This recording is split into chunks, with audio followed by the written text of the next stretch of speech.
자, 저번 주 목요일 날인가 발표가 있었죠, 그죠?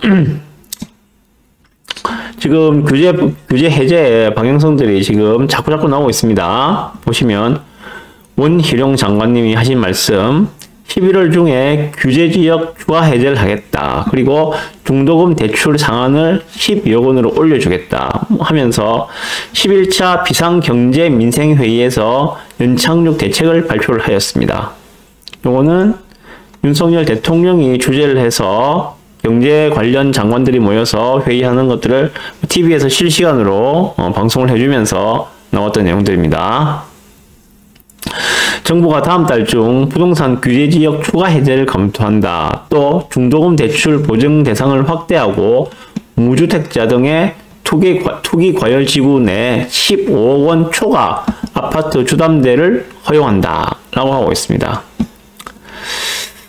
자, 그래서 11월 중 부동산 규제지역 추가 해제를 하겠다. 많은 지역이 해제를 기다리고 있다고 밝혔다고 합니다. 규제가 지금 점점 풀리고 있죠. 자, 이번 발표에서 나온 거는 아직까지 확정 안 됐지만은 수도권의 많은 부분들을 좀 규제를 풀어주지 않겠는가 하는 이야기. 아직까지 서울은 뭐 좀 시기상조라는 이야기들도 많이 하는데 모르죠. 하도 많이 떨어진 데 많으니까. 뭐 노원, 도봉, 강북 이런 데 많이 떨어졌으니까 그런 데가 또 거론될 수 있겠죠. 뭐 투기 과열지구까지는 풀어줄 수 있지 않겠는가 하는 생각도 들고요. 조정 그대로 놔둔다더라도.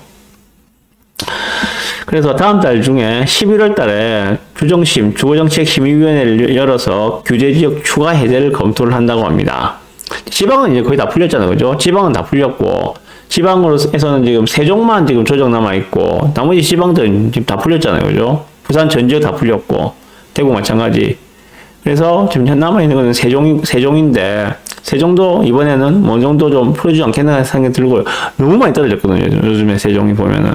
그리고 수도권에서는 뭐 인천은 풀어줄 가능성이 없습니다. 실제로. 그리고 수도권 외곽 지역들, 요즘에 한참 하락하고 있는 뭐 수원, 화성, 이런 데는 아마 풀어주지 않겠는가. 그 조금 더 올라간다면은 뭐 안양, 그리고 저 성남,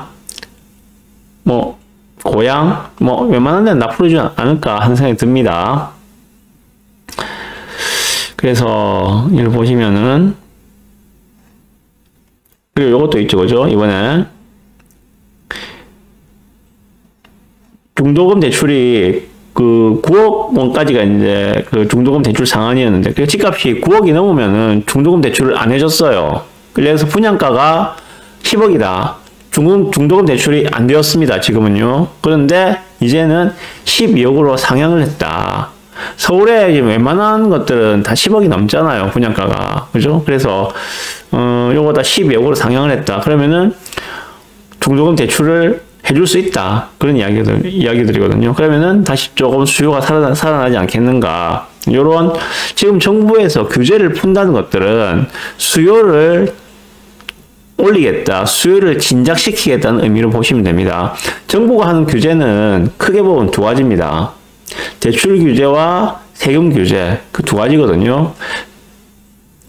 대출을 통해서 수요를 갖다가 조절하고, 세금을 통해서, 세금에는 세 가지가 있죠. 취득세, 보유세, 양도세. 요걸 조절하면서 수요를 조절하고, 정부가 취하는 그 규제는 수요를 조정하는 역할을 합니다. 결국 공급에 대한 부분들은 뭐 정부도 있지만은 민간에서 또 나서서 해결해줘야 되겠죠.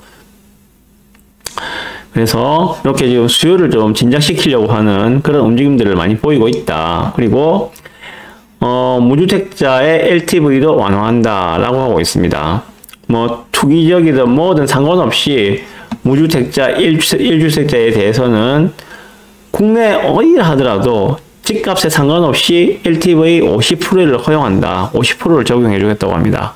자, 그러면 1주택자가 그 주택담보대출을 받는다고 할 때, 예를 들어서 이전에는 15억이 넘으면은 대출이 10원도 안 나왔죠. 10원도 안 나왔는데 이제는 서울에 있는 투기지역이라 하더라도 50%까지는 LTV를 인정을 해주겠다. 물론 아직 DSR이 살아있으니까 그에 대해 다시 또 규제를 받겠지만은, 일단 현재 전체적인 방향은 규제를 완화하는 방향으로 나아가고 있다. 그리고 그 속도는 점점 더 빨라질 것이다. 왜냐하면 지금 완전 거래 절벽인 사태가 정부에 너무나도 부담이 되기 때문에 이 부담을 풀고 나가고자 할 것이다. 그런 이야기를 좀 드리고 싶습니다. 그리고 요걸 말씀드릴게요. 그리고 원희룡 장관이 또 이런 이야기를 했습니다. 보면은 재건축 2차 안전진단을 없애는 게 원칙이라고 이야기했습니다. 보시면 규제를 완화해 재건축 재개발 사업 기간을 평균 1.5에서 2년 정도 단축할 수 있도록 하겠다고 말했다고 합니다.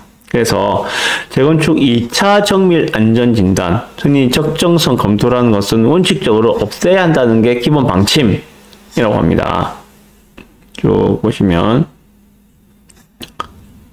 여기서 보시면 되는데요. 안전진단이 곧 완화된다 해가지고 예비 안전진단 먼저 따놓는 단지들이 늘고 있다는 기사도 있어서 같이 가져왔어요. 보시면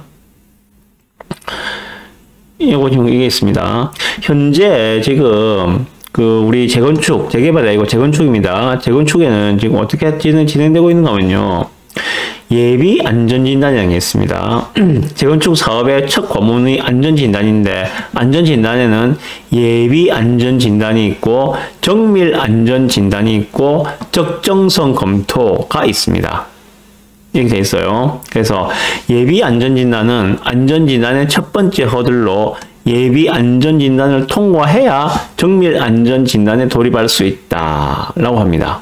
자, 예비 안전진단에서 요거 정밀 안전진단까지 해야 되겠습니다 라고 하면은 이제 첫 번째 관문을 통과하는 거예요. 자, 비근한 예로 동래로키였죠, 그죠? 동래로키 작년도에 예비 안전진단을 신청했는데 떨어졌죠. 왜? 이거 외관이 너무 튼튼해서 외관상 아무 문제가 없습니다. 재건축 안 되겠습니다 라고 반려를 시켰거든요. 그래서 예비 안전진단에서 미끄러졌죠. 그런데 올해 동래로키가 다시 예비 안전진단을 했는데 이번에는 예비 안전진단을 통과했습니다. 자, 그러면 그 다음 단계는 뭐냐? 정밀 안전진단을 받게 됩니다. 그때는 이제 뭐 구조 안전성이라든지 여러 가지를 보게 되는데, 그 정밀 안전진단의 판단 기준이 항목 기준이 뭐가 있는가 하면은 구조 안전성이 있고, 주거 환경이 있고, 건축 마감 및 설비 노후도가 있고, 비용 분석이 있습니다. 요게 지금 퍼센테이지에 딱딱 정해져 있는데요.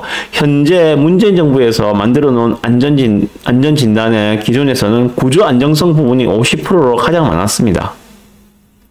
그러다 보니까 외관상으로 문제가 없으면은 여기서 점수가 안 나오는 거야. 그래서 아예 정밀 안전진단에서 통과를 못하는 그러한 일들이 많았었거든요. 보시면 예비 안전진단을 통과하면 정밀 안전진단을 받고, 여기서 D 등급을 받으면 적정성 검토를 받아야 되는데, 여기서 E 등급을 받으면은 즉시 재건축이 가능합니다. 그런데 D 등급, 조건부 재건축 신청을 등급을 받으면은 적정성 검토를 받아야 됩니다. 그래서 여기서 통과를 하게 되면은 뭐 이제 구역 지정하고 정비 계획을 수립하고 추진 설립, 조합 설립 이렇게 쭉 나가게 되거든요. 요것들을 지금 개선을 하겠다는 것들입니다. 요것들을 개선하겠다는 것들이고, 그리고 여기서 이야기하는 지금 적정성 검토, 흔히들 2차 정밀 안전 진단에 이야기하는 적정성 검토, 요거를 아예 없애버리겠다는 이야기입니다. 그러면 재건축 진행하기가 훨씬 쉬워지겠죠. 일단 동래로키 예를 들어봅시다.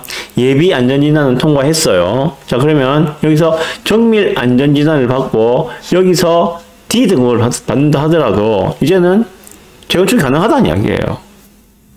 그런 식으로 해석을 하시면 됩니다. 이게 어떻게 제도가 바뀔지는 나오는 대로 다시 제가 말씀을 해드리겠습니다만은, 그래서 나오는 내용들이 이겁니다. 지금 안전진단이 곧 완화된다라고 해서 예비 안전진단부터 먼저 진행을 하자, 먼저 따놓자, 이런 단지들이 늘고 있다라는 것들이 이 기사의 내용들입니다.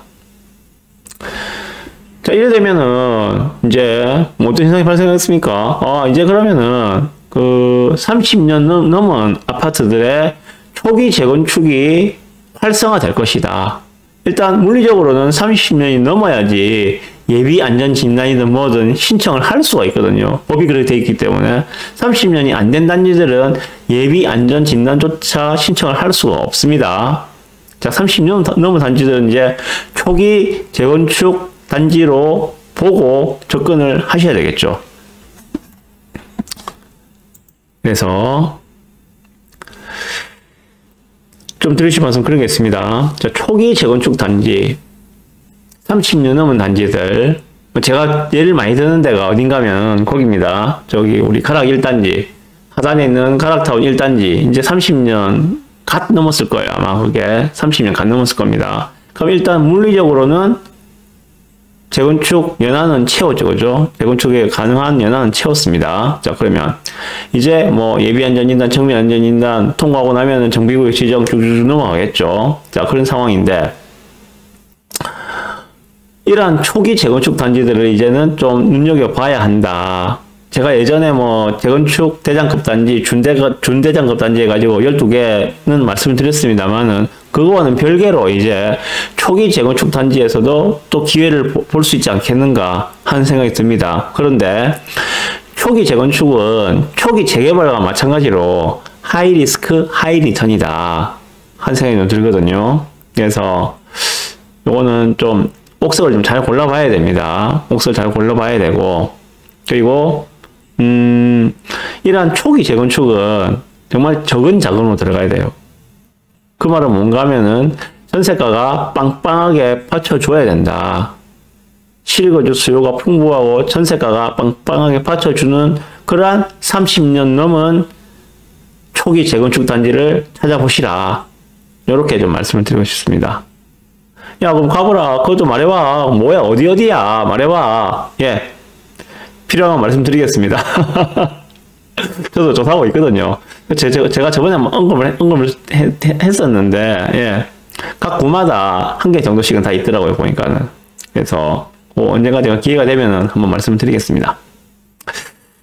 분명히 짚고 넘어갈 거는 초기 재건축, 이제 30년 간 넘은 이런 단지들, 예비 안전진단 통과했다는 그런 단지들이 앞으로는 우후죽순격으로 나올 겁니다. 그럼 그 중에서도 옥석을 가려내야 합니다.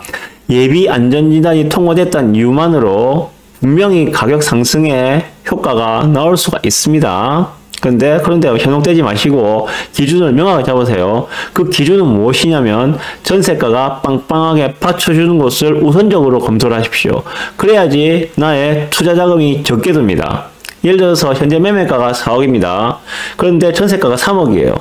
이런 단지, 30년 넘은 단지와 현재 매매가가 4억인데 전세가는 1억 5천이나 2억이다. 어느 것을 고르는 게 맞느냐, 이 이야기거든요.